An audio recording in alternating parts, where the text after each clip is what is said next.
বাংলাদেশের দ্বিতীয় বৃহত্তম চামড়ার বাজার নাটোরের চামড়া ব্যবসায়ীরা আগামীকাল ঈদের কোরবানি হওয়া পশুর চামড়া কেনার সম্পূর্ণ প্রস্তুতি গ্রহণ করেছেন।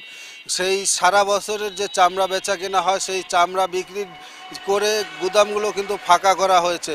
সকাল থেকে গুদামগুলোতে আমরা দেখতে পেয়েছি যে ট্রাক যোগে লবণ এসেছে, সেই লবণগুলো কিন্তু গুদামজাত করে রাখা হয়েছে। পাশাপাশি একটি বিষয় আমরা বলতে পারি, এবার কিন্তু নাটোরের চামড়া ব্যবসায়ীরা ছাগলের চামড়া কেনার প্রতি একেবারে অনীহা রয়েছে। তবে গরুর চামড়া কিন্তু তারা কেনার সম্পূর্ণ প্রস্তুতি নিয়েছেন। বিশেষ করে গরুর চামড়া গত বছরের চেয়ে প্রতি ফুটে 5 টাকা বৃদ্ধি করাতে এটি একটু ভালো লক্ষণ বলে যেটি দাবি করা হয়েছে।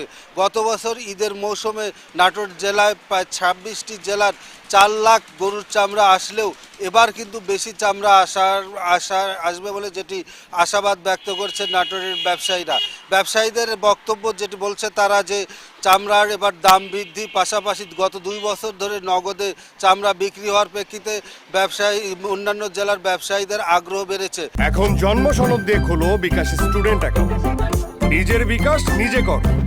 তবে একটি বিষয় যেটি বলা যায়, গত বছর 26টি জেলার চামড়া আসলেও 2017 সালের আগে যে নাটোর জেলায় 33টি জেলার চামড়া আসতো, এবার কিন্তু সেই 33টি জেলার চামড়া আসবে বলে আশা করছে নাটোরের ব্যবসায়ী নেতৃবৃন্দ বলছে এবার 6.5 থেকে 7 লাখ পিস গরুর চামড়া নাটোরের বাজারে সরবরাহ হওয়ার সম্ভাবনা রয়েছে।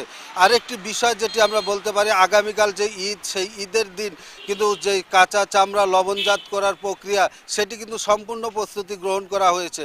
বিশেষ করে গরুর চামড়া যেটি নাটোর, রাজশাহী, পাবনা, সিরাজগঞ্জ এবং নওগাঁর আংশিক অংশ আগামীকাল নাটোর জেলায় চামড়াগুলো ঢুকবে এবং অন্য চামড়াগুলো কাঁচা চামড়া যেগুলো লবণজাত করা থাকবে 33টি জেলার চামড়া, সেই চামড়াগুলো ঈদের 1 সপ্তাহ পর থেকে আসা শুরু করা হবে।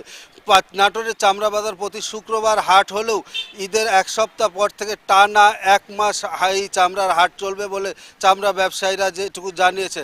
তবে একটি বিষয় যেটি আমরা বলতে পারি, চামড়ার বাজারের পরিস্থিতি, দাম ঊর্ধ্বগতি এবং লবণের দাম নিয়ন্ত্রণে থাকা, এবার সব এবং নগদ টাকায় চামড়া বিক্রি হয়, চামড়া ব্যবসা অনুকূলে রয়েছে বলে চামড়া ব্যবসায়ীরা বলছেন। তবে একটি বিষয় ব্যবসায়ীরা যেটি বলছেন যে নাটোরের চামড়া যেটি রয়েছে, যে বাংলাদেশের সমস্ত চামড়া, এই চামড়া শুধুমাত্র চীন নির্ভর না হয়ে অন্য ইউরোপের বিভিন্ন দেশে রপ্তানি করতে পারলে যে চামড়া 1012 টাকা পিস যে বিক্রি হচ্ছে, সেই চামড়াটি প্রায় 2.5 থেকে 3,000 টাকা পিস বিক্রি হবে বলে যেটি দাবি করছেন ব্যবসায়ীরা।